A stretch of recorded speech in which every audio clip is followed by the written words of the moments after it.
Under the hot sun of the Syrian desert, a faint shimmer rises from the ruins of an ancient caravanserai.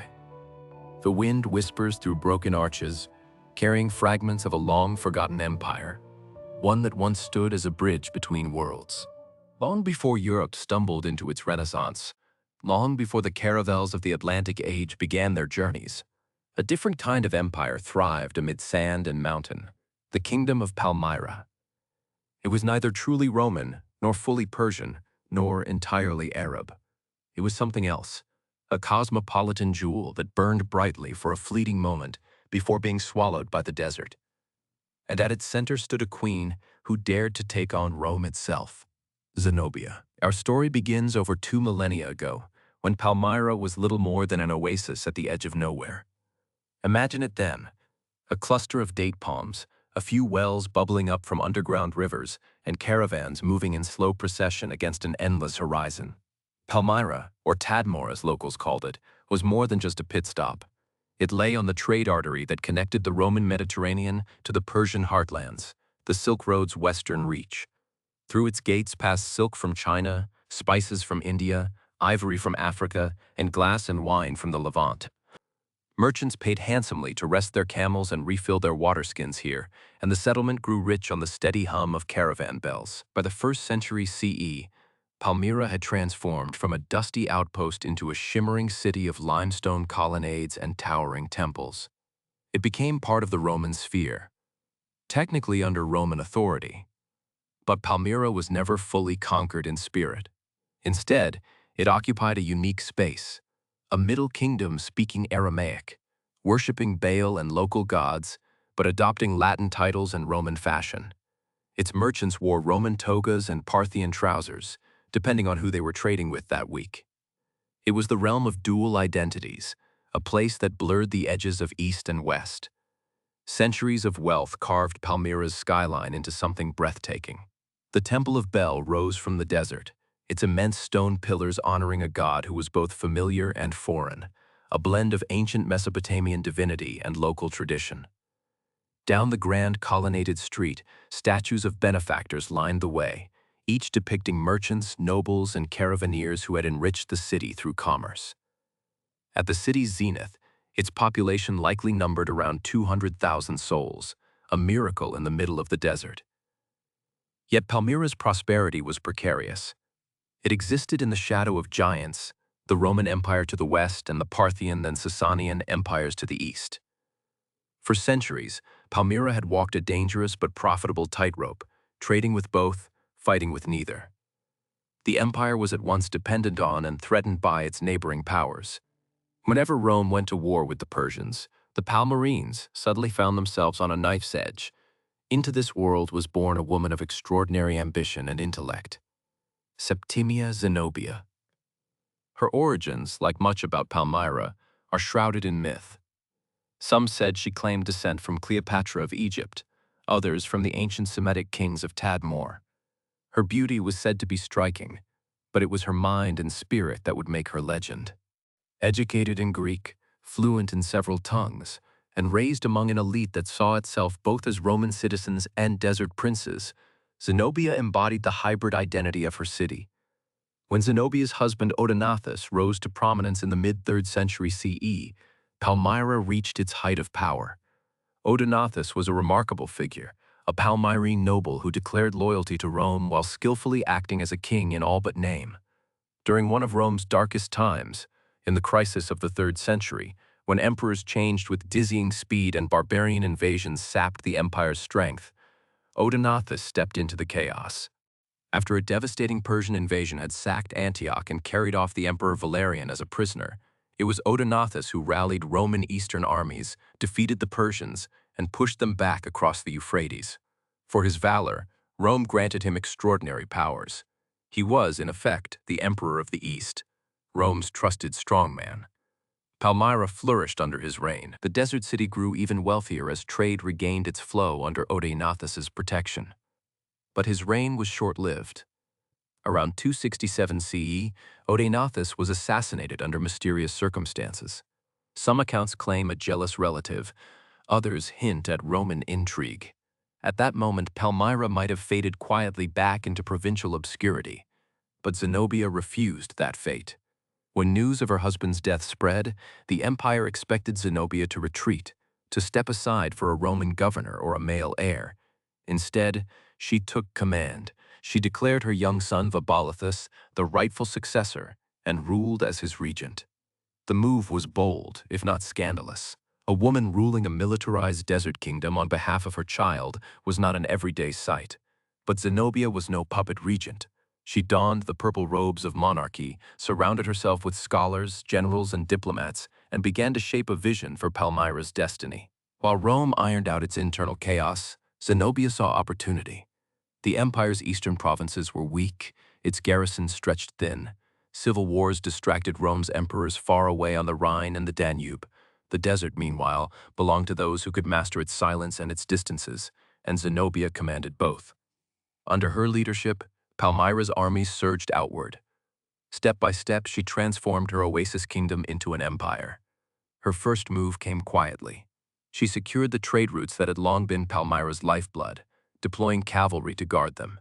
Then, in rapid succession, she extended her influence over Syria and Palestine, bringing distant cities under her protection or her control. The local provinces, long neglected by Rome, welcomed Zenobia's rule. She promised stability, respect for local customs, and a return of trade profits that Rome's tax collectors had long drained away. Within a few short years, Palmyra commanded a miniature empire stretching from the Mediterranean to the Euphrates. But Zenobia was not satisfied. Her vision extended to Egypt, the old grain basket of the Roman world. In 270 CE, her armies marched across the Sinai and into Alexandria, the glittering metropolis of the ancient world. It was a daring conquest. Egypt was Rome's lifeline. Its grain fed the Romans themselves. Zenobia's general, Zabdas, led an army that overwhelmed the weak Roman garrisons, and soon Egypt was under Palmyrene banners. For the first time in 500 years, a foreign ruler had claimed Egypt without Rome's permission. In one of history's great turning points, Zenobia now ruled, in practice, a vast empire stretching from Egypt to Anatolia. She minted her own coins, many bearing her son's face beside her own. The inscriptions still named the Roman Emperor Aurelian, at least initially, but the implication was clear. Palmyra stood equal to Rome, not beneath it. Across the deserts and coasts, traders and envoys whispered her name with awe. To her subjects, Zenobia was a new kind of monarch, wise, cultured, decisive. To the Romans, she was starting to look like a rebel queen. Zenobia's court became a beacon of culture. She surrounded herself with philosophers and historians, among them the scholar Cassius Longinus, who had studied in Athens and brought with him the intellectual spirit of the classical world. Her palace was said to resonate with discussions about politics, poetry, law, and the meaning of empire. She portrayed herself as successor not only to ancient Syria, but also to the legacy of Cleopatra and the grandeur of Alexander himself. In her vision, Eastern civilization would rise again, not as a rival, but as the rightful heir to all empires. But across the sea, the Romans were awakening. The new emperor, Aurelian, was not a man to ignore such defiance. A soldier through and through, he came to power determined to restore Rome's fading glory. When reports reached him that Zenobia had taken Egypt and Syria and was ruling like a sovereign, Aurelian's patience snapped. He swore to reunite the fractured empire, no matter the cost. The Palmyrene Empire, glorious and improbable, had only a moment more to live. The campaign that followed would etch both Zenobia's defiance and Aurelian's ruthlessness into legend. In 272 CE, the Roman armies began their march eastward. They moved with brutal efficiency, crushing resistance in Asia Minor before turning towards Syria. Zenobia prepared for war. Palmyra's armies, disciplined desert cavalry, archers, and camel-mounted warriors gathered under her banners along with contingents from her conquered lands. Her advisors urged her to negotiate, but she chose to fight. "The Romans think the desert will stop them," one chronicler imagines her saying. "Let us show them who rules the sands." At the Battle of Amasia, near Antioch, the two forces met. Aurelian commanded hardened legions, trained to fight in tight formation, disciplined but weary after long marches. Zenobia's general, Zabdas, relied on the Palmyrene cavalry, fast, devastating in open space. The battle began with feints and charges, dust rising in clouds that blotted out the sun. At first, Palmyra seemed to have the upper hand. Their cavalry broke through Roman lines, scattering infantry. But Aurelian was a cunning commander. He ordered a false retreat, letting the Palmyrene cavalry pursue, a classic ploy. As the horsemen sped forward, their mounts exhausted, the Romans suddenly wheeled about and struck back. Chaos ensued. The Palmyrene cavalry crumbled. The battle was lost. Zenobia retreated to the city of Amasia, regrouped, and faced Aurelian once again. The defeat at Amasia had been severe, but she still held a strong position. Yet Aurelian's momentum was unstoppable. One by one, her allies faltered. The decisive blow came just outside Amasia, where another massive battle erupted. Once more, Palmyra's cavalry could not stand against Rome's legions under Aurelian's tactical genius. When the dust settled, thousands of Palmyrene soldiers lay dead, their banners torn and trampled. Zenobia fled across the desert toward her capital, hoping to reach Palmyra's mighty walls before the Romans could surround her. Palmyra was formidable, a fortress city with high defenses, stocked warehouses, and faith in their queen. As Aurelian's legions surrounded it, Zenobia planned what might have been one of the most dramatic last stands in ancient history. But time was against her. Supplies dwindled, and her allies, Arabs, Armenians, and Persians, failed to come.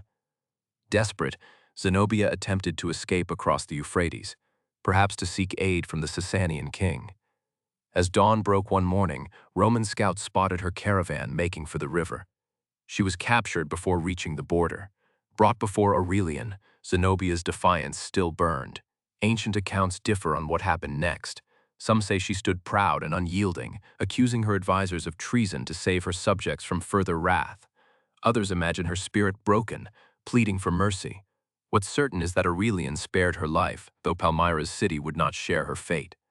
Soon after, rebellion flared again in the city, and Aurelian returned to crush it utterly.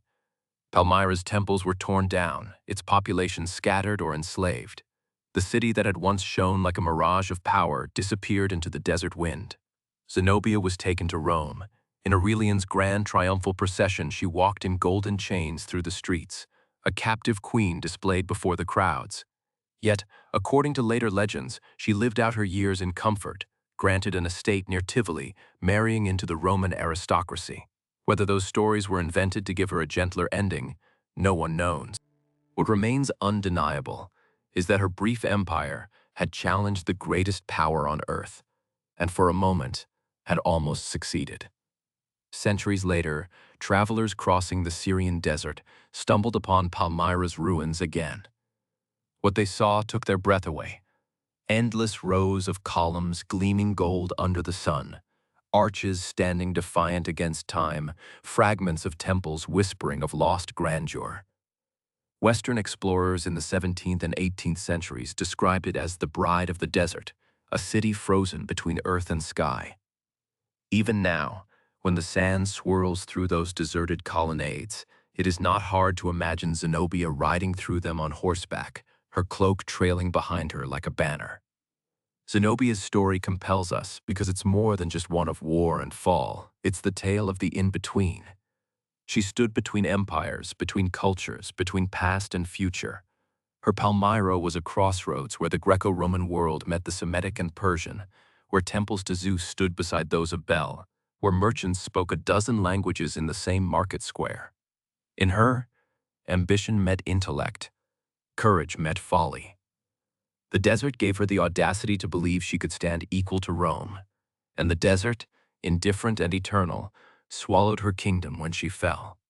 The echoes of Palmyra continued long after her empire vanished. The Romans remembered Zenobia as a rebel queen, but also as a figure of rare nobility. Medieval Arab historians would later retell her story as that of a wise monarch who ruled justly before being brought down by fate. Renaissance painters and romantic poets resurrected her name as a symbol of female power and tragic grandeur. Each age found something of itself in her legend. For historians, Palmyra's rise and fall pose fascinating questions. How could a desert city rise to imperial heights in just a few decades? The answer lies in geography and timing, and human audacity. Palmyra controlled the most vital arteries of trade between East and West, and in the 3rd century CE, that position suddenly mattered more than ever.